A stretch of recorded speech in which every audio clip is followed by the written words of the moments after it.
Joburg UDZ, second gold rush into the heart of the City of Gold.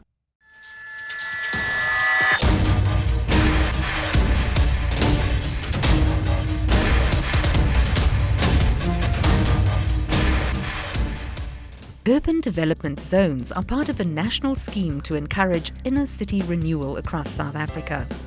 At the centre of the scheme is a tax incentive for individuals or entities that own property within the UDZ. A tax allowance covers the total cost of property refurbishments over a period of 5 years. New property developments may claim the tax allowance for over 17 years. In the City of Johannesburg, the UDZ stretches from Fordsburg in the west to Jeppystown in the east. Let's take a tour of some of the most notable developments in the Joburg UDZ, starting on the east with the Downtown Music Hub.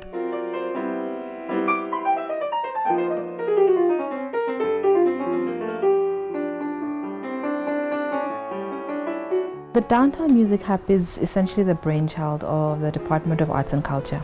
Part of the concept of the hub, though, was not limited just to recording facilities. The hub in itself is supposed to be a one-stop shop for the music industry or the recorded music industry value chain. So what we envisage really is a precinct approach with the recording of music being one aspect of it, then looking at other aspects like publishing, looking at your marketing, looking at your distribution, looking at things like that, so that when an artist or someone in the music industry walks into the hub, they're able to come in here, do whatever they need to do, whether it be record, whether it be get their music distributed, whether it be sign deals, whether it be register with collecting societies, etc., etc. Do that here, walk in, walk out, and have all your business taken care of. And also utilizing the area around us, because the City of Johannesburg obviously is putting a lot into rejuvenating the area, gentrification, etc., utilizing the areas around us to also expand the hub and just the business of music. You can see from outside there's been quite a significant amount of urban decay, but I think there have been also significant investments from companies like ABSA, from the Maboneng Precinct, from the Fashion District down the road, which is now having a spillover effect on this area. So we made a significant investment in this building, and as you'll see from the outside now, investments have been made into residential properties by private developers. So there have been some changes. There's still a long way to go, but there have been some changes, and I believe in the next 10 years this place will look significantly different from what it does today. Construction is nearing completion at the Skyrink Studios in the Johannesburg inner city, and operations will start in January 2017. These 230 million rand facilities include 6 studios, each with its own control room. The facility will also have live streaming, channel hosting and scheduling capabilities, as well as 10 post-production facilities. We will be having a lot of sitcoms that will be produced from there. For example, we're in discussions with one TV producer from Ghana, where we are looking at collaborating in a sitcom and a magazine show that will be produced from our studios but broadcast throughout the continent. This facility and this floor here is basically, the layout is about 2,700 square meters of studio. There are 6 studios on this floor. The facility is though divided into a northern mezzanine level, a southern mezzanine and an western mezzanine on this end. The western mezzanine houses only mechanical, but the northern and southern are where the majority of our control rooms, ablutions and green rooms will be placed. This is the first offering of Skyrink Studios. This is studio number 2 and it's fully soundproofed, meaning that it has 3 layers of acoustic walling. It has a jacked up floor which acts as a box-in-a-box technology for full soundproofing. So what we are short of in the studio are the lighting grids as well as some of the attenuators for the ducting and air conditioning, which will be in by before we close this year. 3 years ago, when we decided to open the facilities, CBD has always been our aim to say. For example, if you look at one of the things of production, you need extras. You don't have to buzz them. They are right walking, they are on the streets, they are just outside. So it's one of the positives. Access is simple, it's easy to get here. Once operational, the Skyrink Studios are likely to bring positive economic growth to the precinct and the city itself.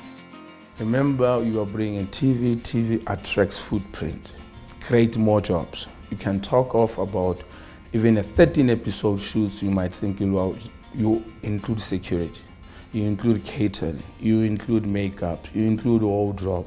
So it's a chain of spin-offs that people will be benefiting from the TV production. And job creation is huge in the both TV and film productions.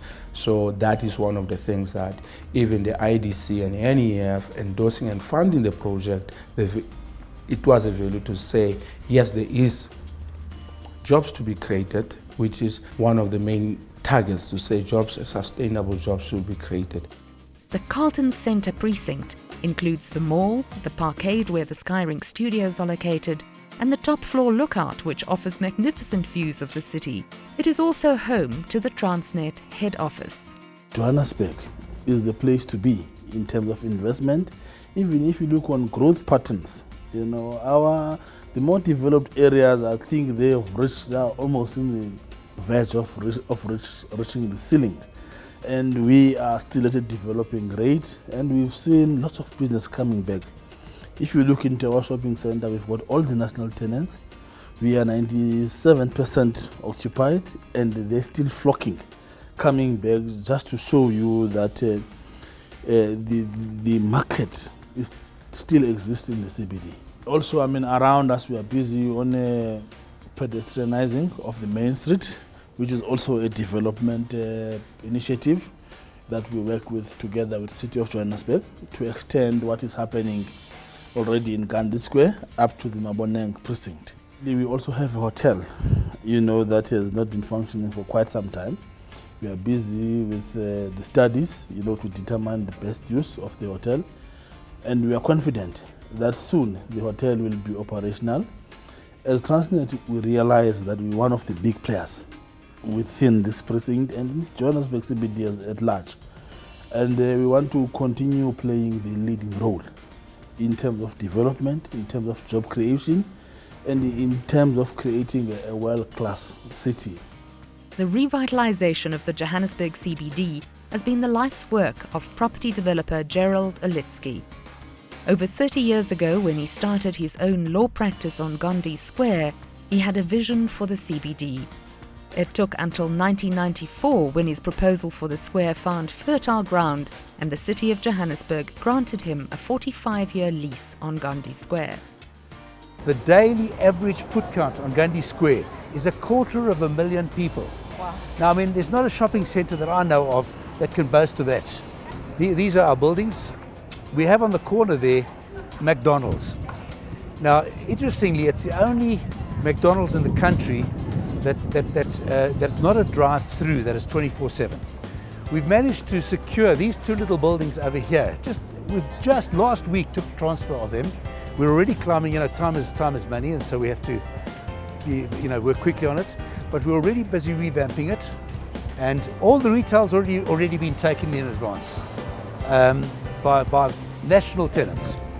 What do the Urban Development Zone incentives mean for developers? They now assist the developers by giving them tax breaks, etc. That is a process. You apply for it, you get it, and the essence of it is that expenses that would be called capital expenses, which are not tax deductible, or in terms of this UDZ concession, are tax deductible, and therefore it's of considerable help to developers that they should now, they now have added incentive to redevelop the city. So it's pretty much a win-win for everybody. The City of Johannesburg presented an afternoon session, bringing together a range of expert speakers and potential investors. The presentations were followed by a robust panel discussion. Today we're here to discuss what the opportunities are on what is already some of the priciest real estate on the African continent. And let me, at this point, introduce my guests. On my left, I've got Lael Bethlehem. She is from Hoskens Investments. Welcome. Hi. I believe you're coming back to old ground. Indeed. Next to you is Sizwe Mafunga, Deputy Director, Inner City Property Scheme, City of Johannesburg. Welcome, sir. Thank you. Okay.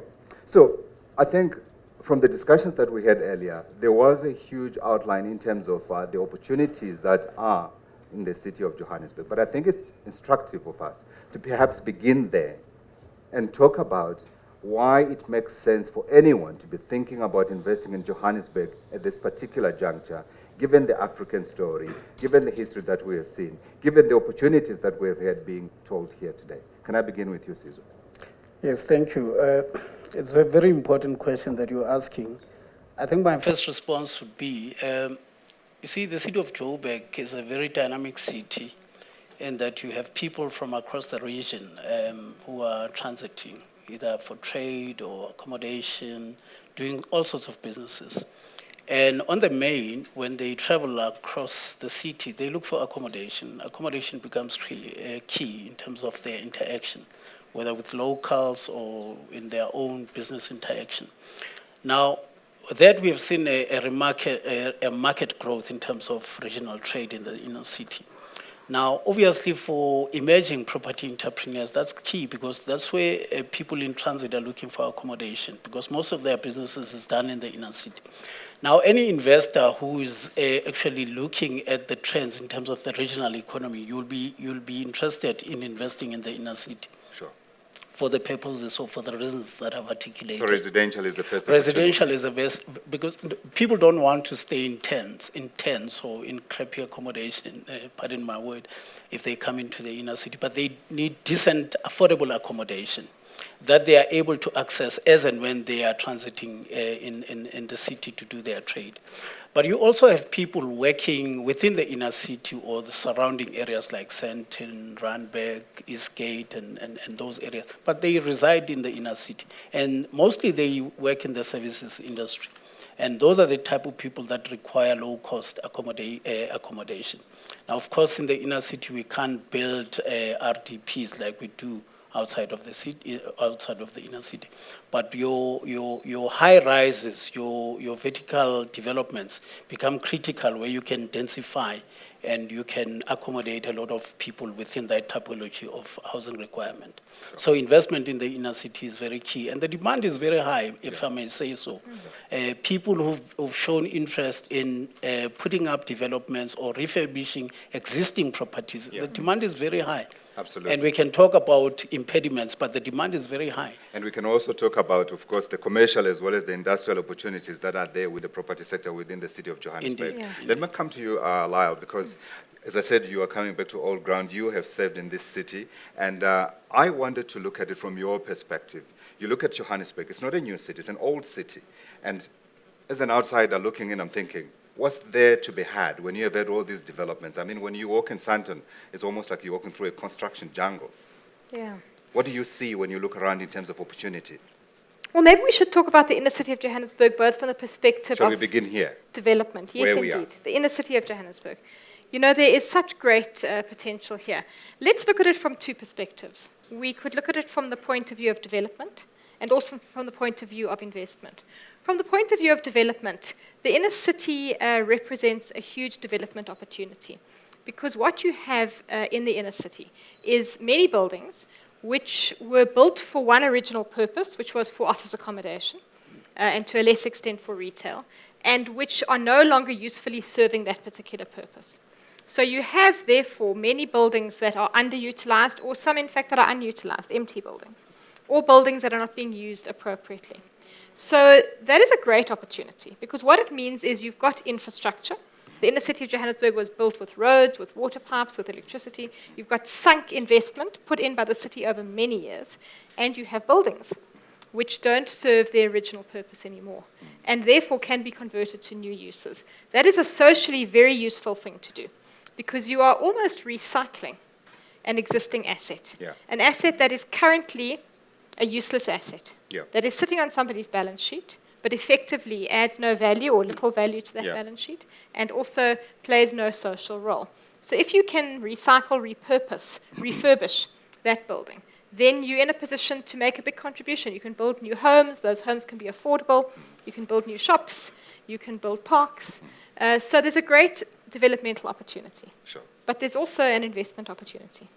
Because if you can buy into those buildings, if you refurbish them... Isn't that the key question, though? If you can buy into those buildings? Yeah, it's a key question, absolutely. He wants to answer it. Yes. It is a very important question. If you can buy, because as I said, there are many impediments towards accessing some of these properties, as you would know, coming from the days of the Better Buildings program, where the city would acquire these properties, leveraging on the debt owing, and it would release them through a tender process to developers who would then develop. Of course, the city then could just evict on wholesale, evict everybody, and then you would give you you would get empty accommodation on this property. So you take transfer on an empty property, and then developers would then develop. However, and the key question, if you can, the question now is if you can, because now, since the Constitutional Court ruling that says when you evict, you must provide alternative accommodation, it has become exceedingly difficult to actually transfer properties empty that can be developed. Even the properties that are in the city's books, that are in our portfolio, the inner city property scheme, the majority of them are occupied. So even if we wanted to release them to the market for development, we have to contend with that Constitutional Court requirement that we must house those people that are in those buildings. We must provide them with alternative accommodation. But to go back to the point that Lael made about opportunities for investment, now, the Constitutional Court ruling does not mean that the opportunities for investment are not there. And we've had many investors, developers in the market, in the inner city, who have come up with creative ways of dealing with the issue of providing for alternative accommodation. Of course, it can't be done on a whole scale because there's a capital investment, there's financial implications that are related to that. But that has not stopped, as I said, that has not stopped the interest and the appetite that is there in the inner city. So perhaps as a city, we need to come up with mechanisms that are going to make it expedite the process of decanting the properties and making these assets available for development. Absolutely. When I was listening to the presentation from the Black Property Organization, I really was nodding my head, almost like my head would go off because of the number of points that she was raising that are pertinent to trying to get more people to be able to get into the property sector. But while you were talking, our last guest has been able to join us. Welcome. Let me officially welcome Nano Makwela, Senior Portfolio Manager, TUHF. While you're away, we have been trying to outline the investment case for investing in property in the city of Johannesburg. So from your perspective, and you didn't hear the other guys talk, I just want to know, when you look at the city of Johannesburg, where do your eyes shine brightest when you think of opportunity? Man. Let me start by saying we are the first financial institution established in 2013 to fund property entrepreneurs who provide rental stock in the inner city of Johannesburg. We've been there, this is our 20th year. Our loan book in the inner city of Johannesburg is 2.5 billion. It's rental stock, nothing more, nothing less. We recognize this as a kind of a niche market. Politicians will know that the late Joe Slovo talked about sunset clause, where he said all the red-lined areas in the inner city need to be funded by financial institutions. And when they blinked, we opened our eyes and said, that's where we want to go. And we never looked back. Our clients, it's cut across all the sectors. Was it difficult? It was difficult because it was something new, but we hit the ground running to an extent that we started the company with 10 million. And we got another 10 million from a company called NHFC. The CEO thereof is our chairman. With 20 million, we hit the ground running. Within 6 months, it was gone. Now Are you able to give us some numbers in terms of people that you helped and enterprises that you helped create? Right now, PDIs, we've provided loans for PDIs. They should be 70 now. total number of units for PDIs only is 43,000. This excludes the big guys. We've been growing every year ever since. The impediment has always been our clients are ready to take on a building that is vacant or hijacked because we find them even that they're hijacked. We look for the entrepreneur who's ready to take risk. Okay? Really, really strong entrepreneurs, because this capital really has to be steady. Because we know how difficult it can be to get back a hijacked building.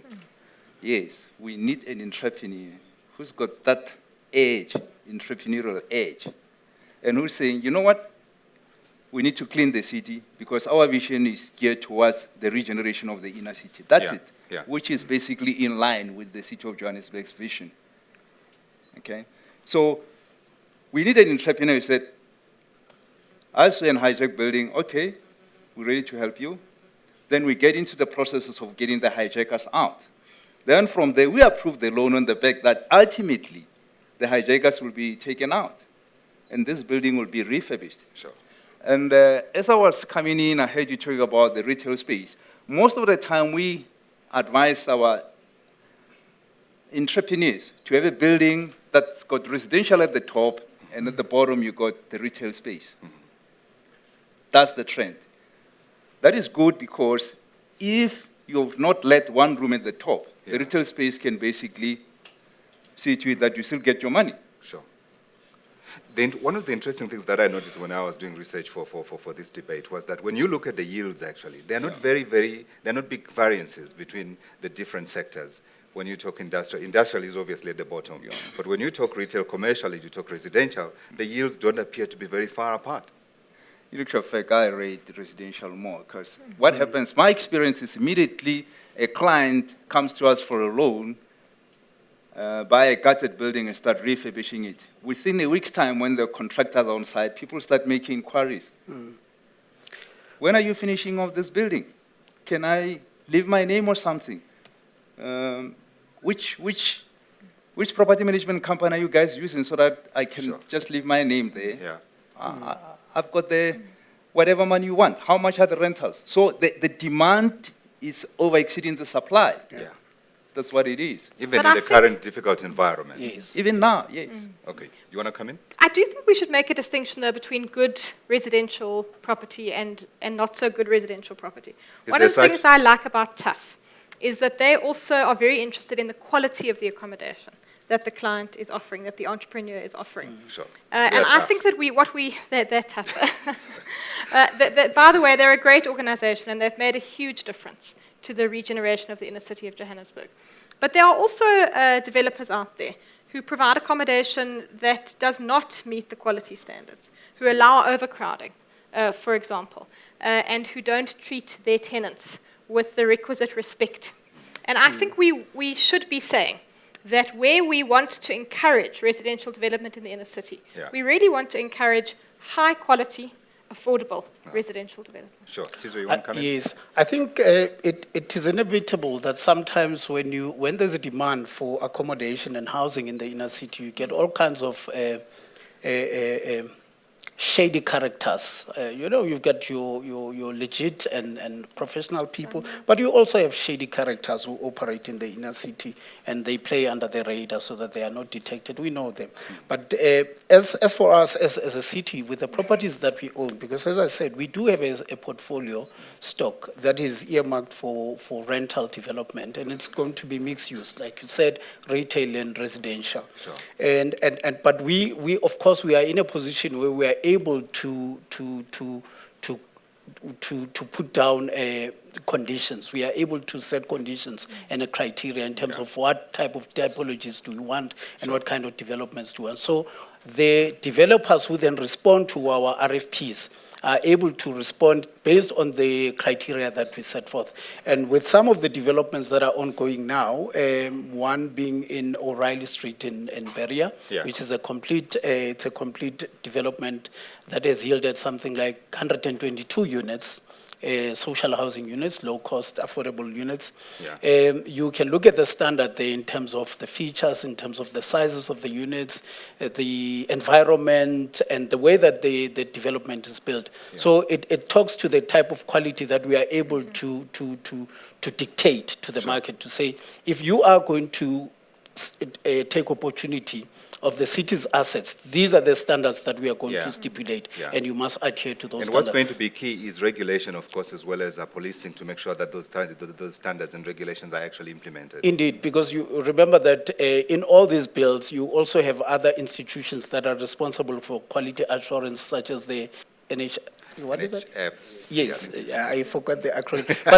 but they are an institution that is responsible for monitoring the developer or the construction companies to ensure that they adhere to their standards that they set up. So any of our developments is also monitored through that process to ensure that there is the final product meets the standard that is set out by those national institutions. Absolutely. Nano, you want to come in? We operate differently in the sense that immediately a client comes to us trying to refurbish a building, buying a building in order to reconstruct it. It could be a conversion from light industrial to residential. We would like to know who's on your panel, like we are now. We want to know who are the professionals involved. And we do a background check ourselves as staff. When we are satisfied, we say, okay, let's see the plans. We look at the size of the units. We don't want a potential client of ours to create a dog kennel. You're going to accommodate human beings. Absolutely. So we worry about the size. Yeah. We've got our own standards. And what we do immediately, construction starts, we appoint an independent project review consultant on our side. He is going to look at the quality that goes into that building. Yeah. When it's done, then can go to the city and say, we need accommodation certificate. We're definitely sure it's speak and span. Now, when you were speaking earlier, you were taking away one of my questions, because one of my questions was going to be around the incentives that are being offered by the City of Johannesburg. What you are saying, demand is so high, you're not even worrying or beginning to look at the city and saying, can you do this, can you do this better? But however, I still want us to look at the incentives that are being offered by the City of Johannesburg and interrogate them and see where there are loopholes. So can I begin with you, and then we can come to him while he's thinking about his response to my attack. From you, I really want to know, when you look at the range of incentives that were outlined here today, do you get the sense that they have done the best that they could under the circumstances, or there are still some very easy things for them to fix that would accelerate the amount of money that could potentially be coming into this city?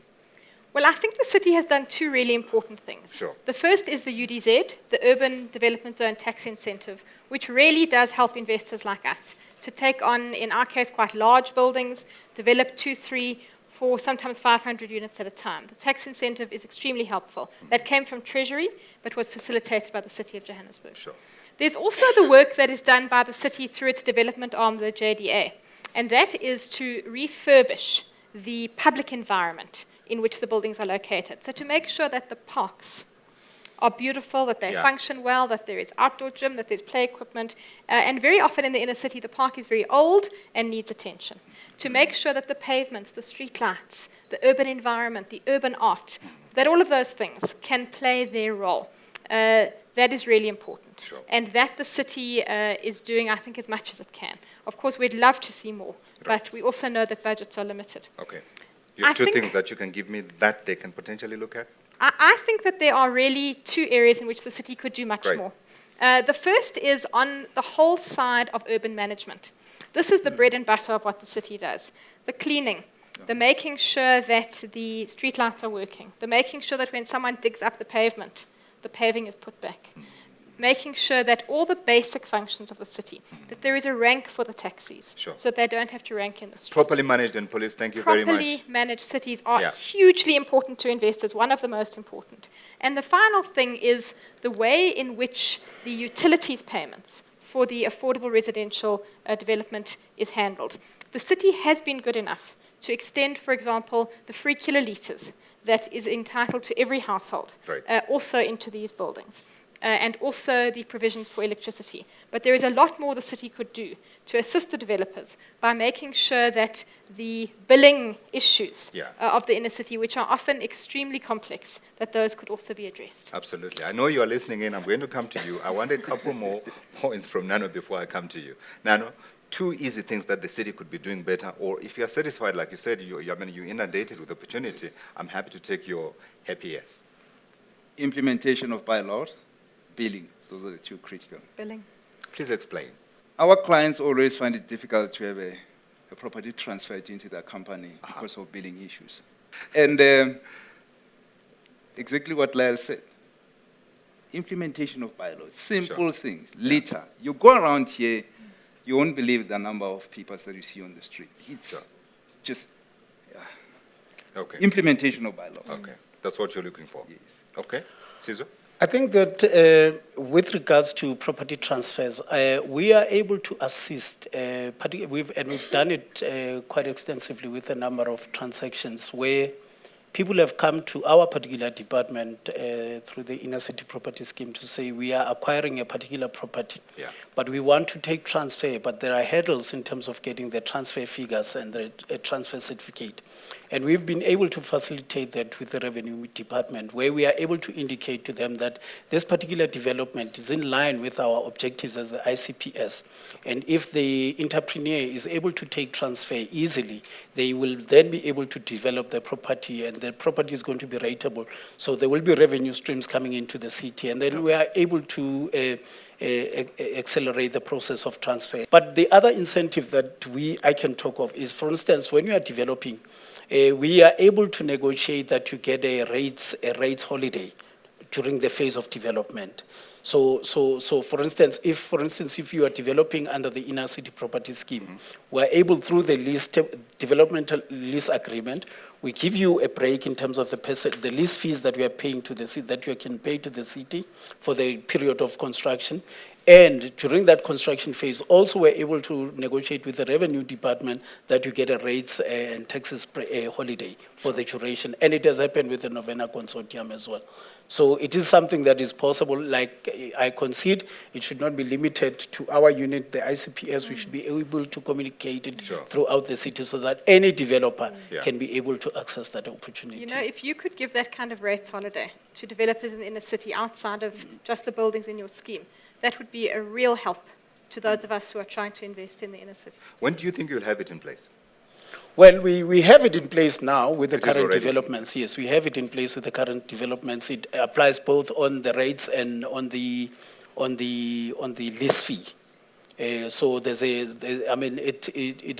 on a sliding scale, but during the process of development, it's very, very minimal, the amount that they are paying, and then it will culminate in the normal amounts once the property is completed. So we have it on the properties that are under the Novena Consortium that are currently being developed under the inner city property scheme. You are watching a special debate on the investment opportunities within the property sector in the city of Johannesburg. When we come back, we want to try to look at innovative products perhaps that could be developed or are already in the market that could be used to try to get more people and greater diversity into the city of Johannesburg's property sector. Don't go away.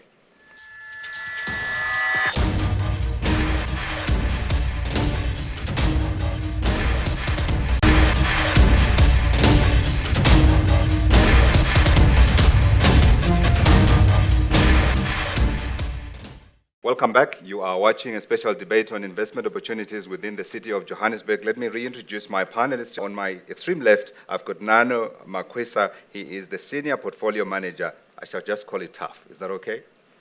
Let's just say TUHF. TUHF.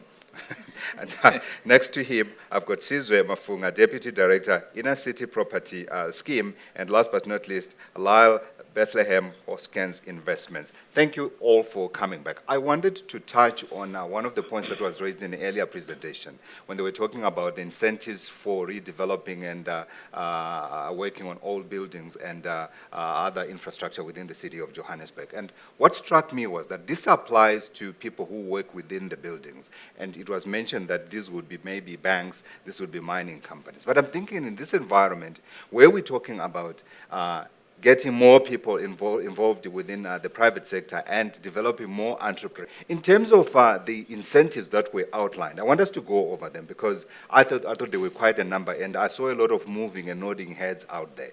When you look at those incentives, are you satisfied that there is nothing else that's been missing, perhaps, that the city could tweak? Well, I think that the way in which the city manages the utility payments for the inner city needs a lot of attention.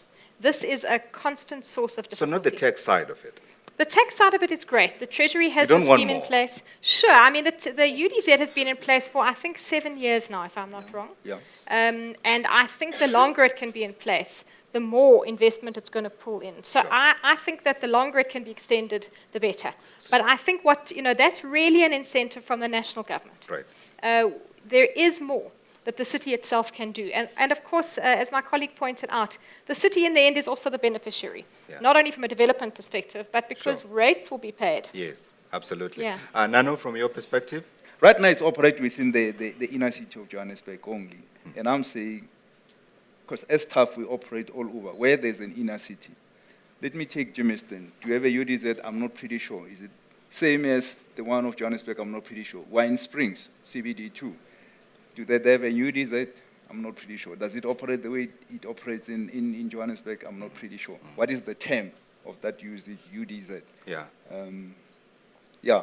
And then the other thing, I'm sure my colleague here might have spoken about it whilst I was on my way here. It's most of the time you find that properties are there, but you got people staying in those properties, and the city will always tell you that don't evict the tenants before you find alternative accommodation.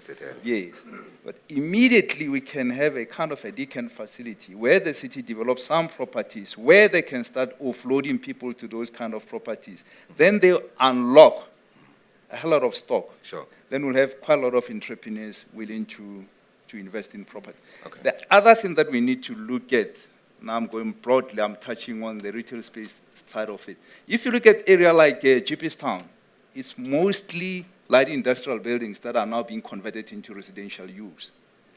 Now, you need to have the private sector coming in to say, how do we resuscitate some of the light industrial so that we can provide jobs, and at the same time you've got property entrepreneurs developing stock.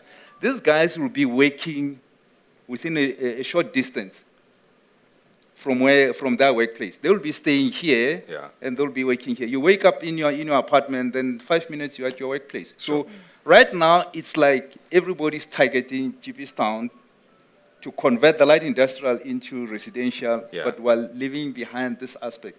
That kind of informal trading going on, quite a lot of guys doing stuff, but can't we formalize that? So we create a kind of a hub. Do you want to answer to any of that?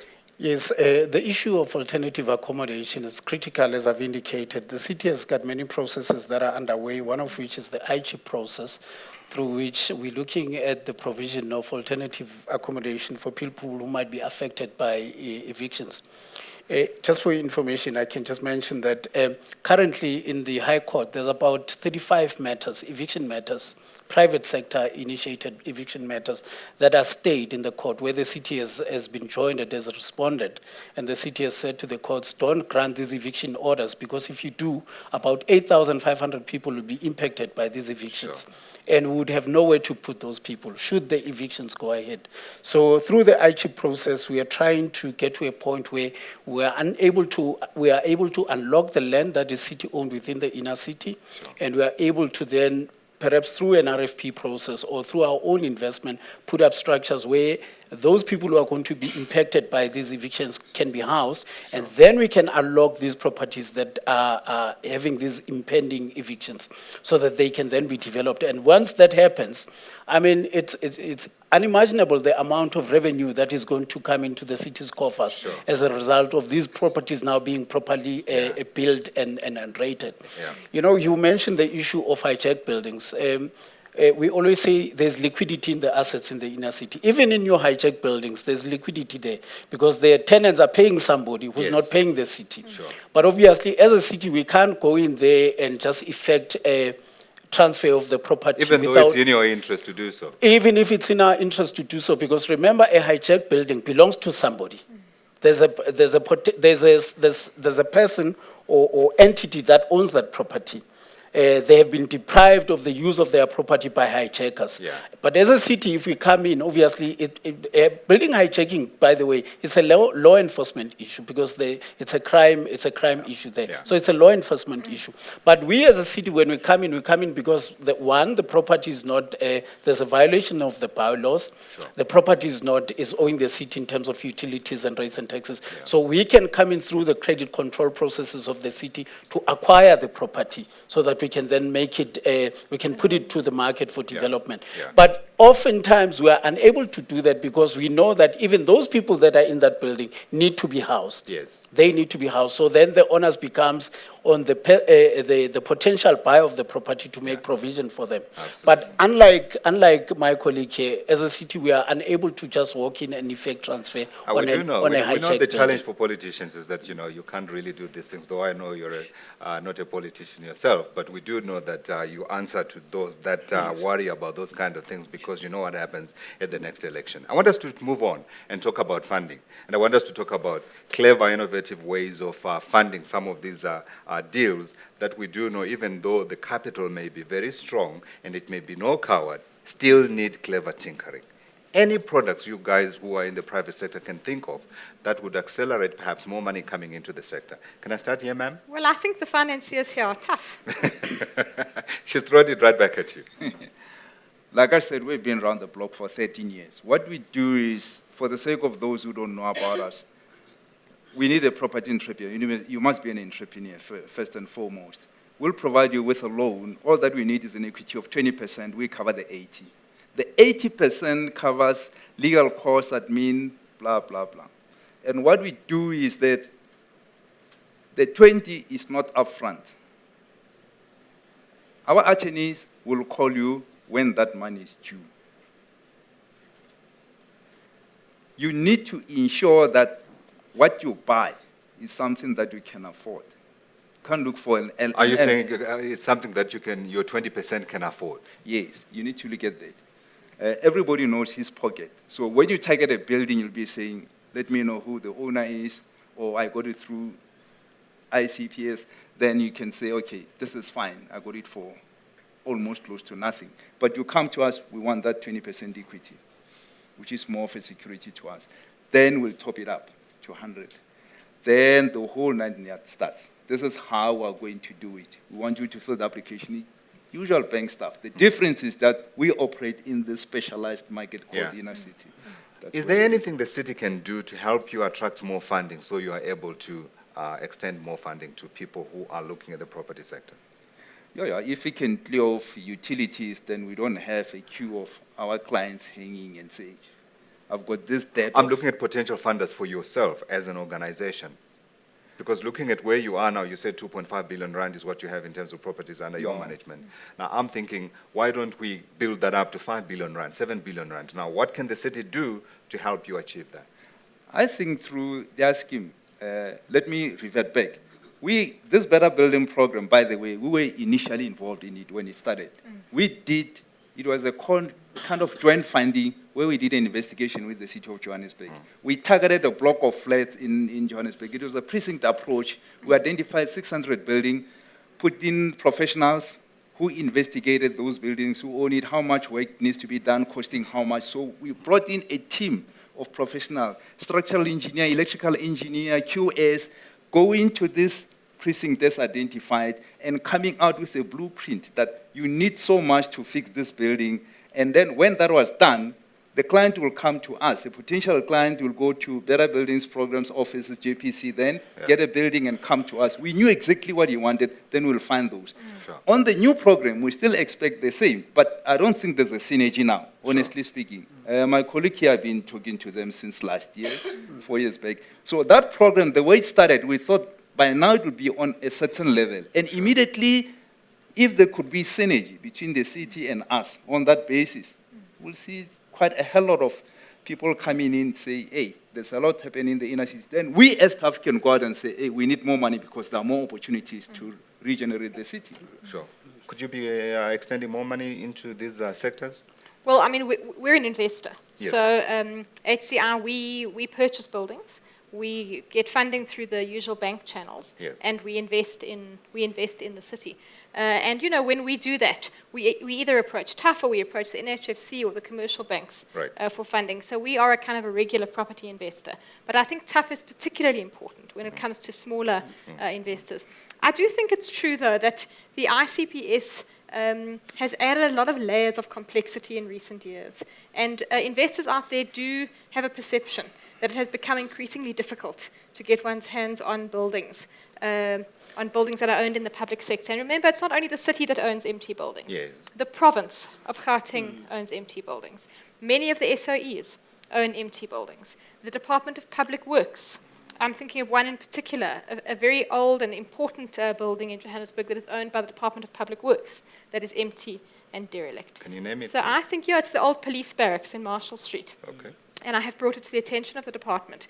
So there are many, many empty buildings in the inner city. If you go around the inner city and you see empty buildings, generally speaking, you will find that it is owned somewhere in the public sector. Sure. And if the public sector could just unleash Perhaps those there's an buildings. audit that needs to be done here. Perhaps. No, we operate in a political environment, Yes, of course. and you've got an administration that can be in place for the 5 years and the next 5 Now years. we know. So the program that he is alluding to was a program that was in place during the previous administration.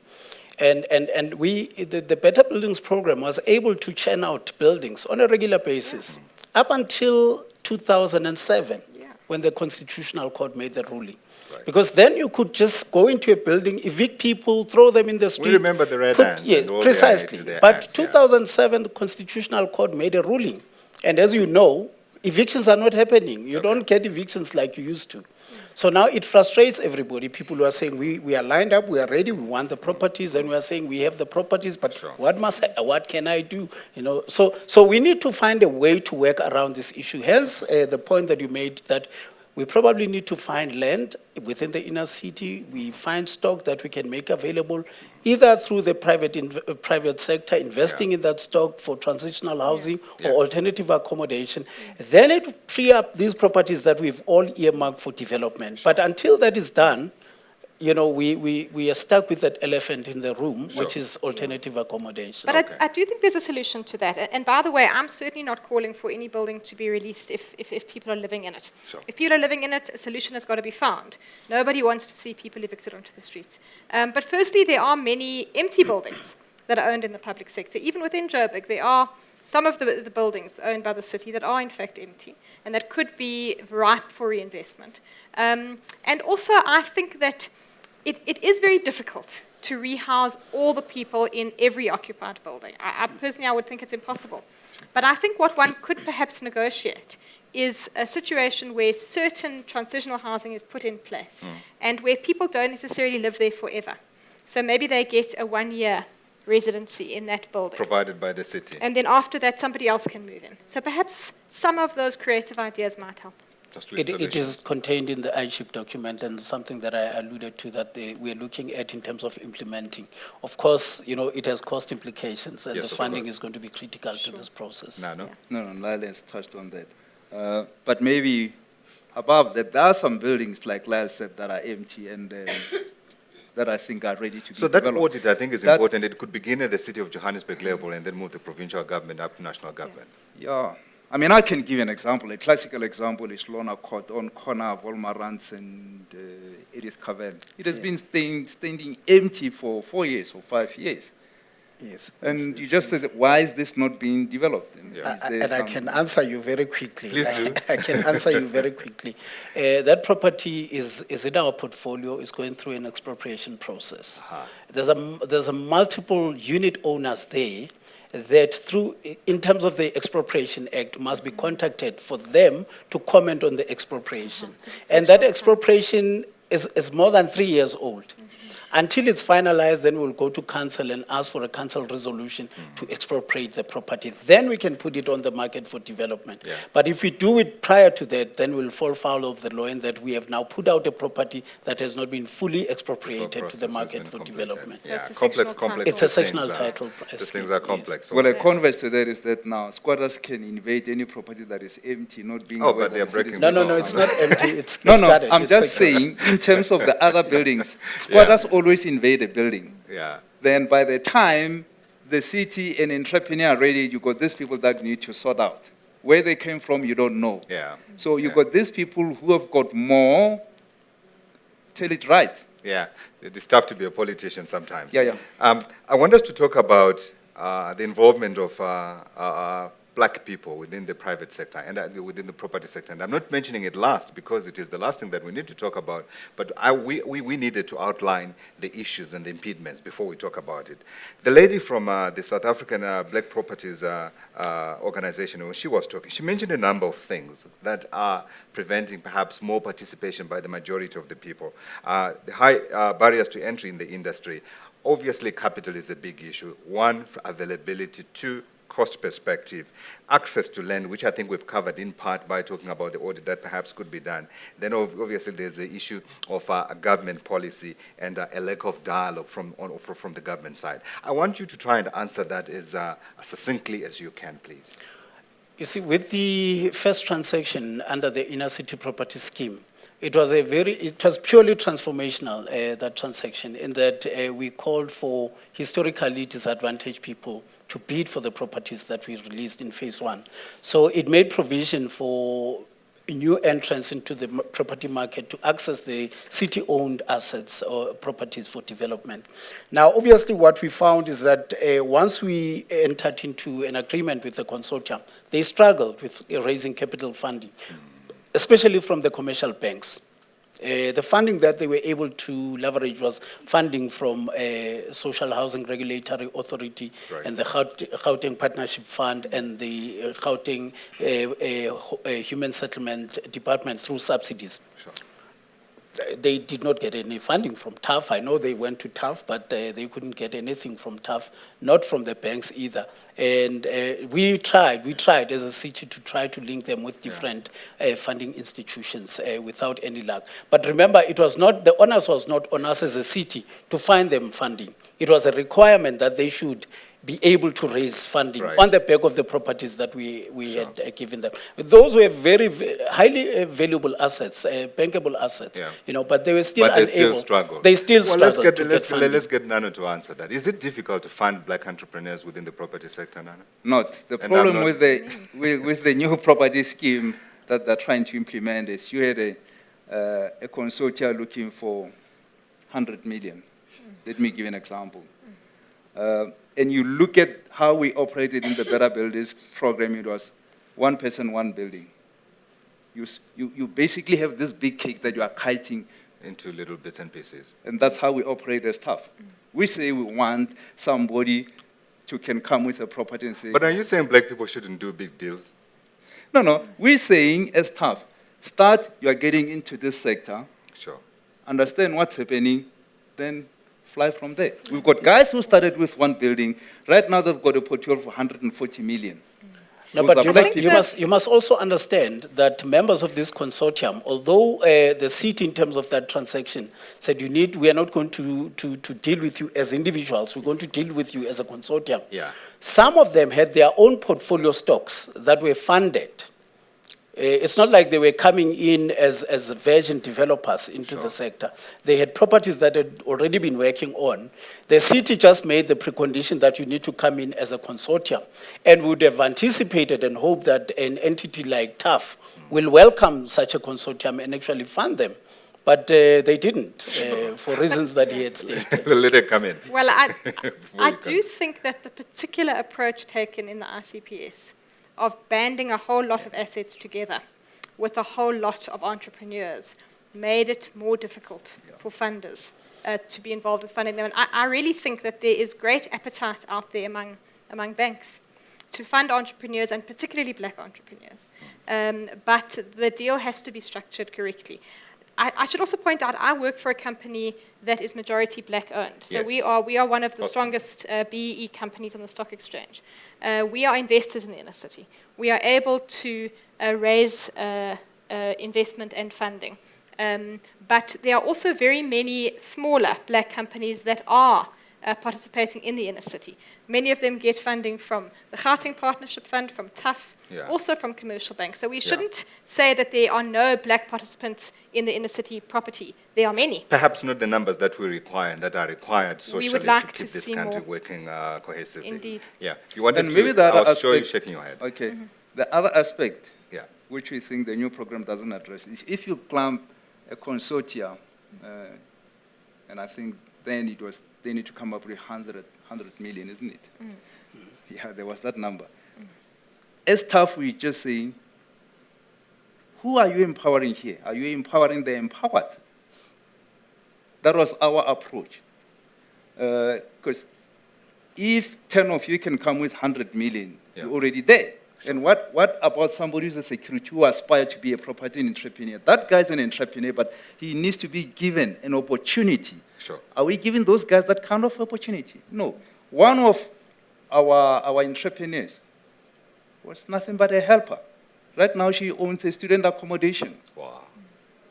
Now, where will that person contribute to that consortia? How much does he have? They would not be able to raise that money. So those are key questions that have to be addressed. Let me thank my guests. Thank you very much for participating in our discussion today. Can we give them a round of applause, please?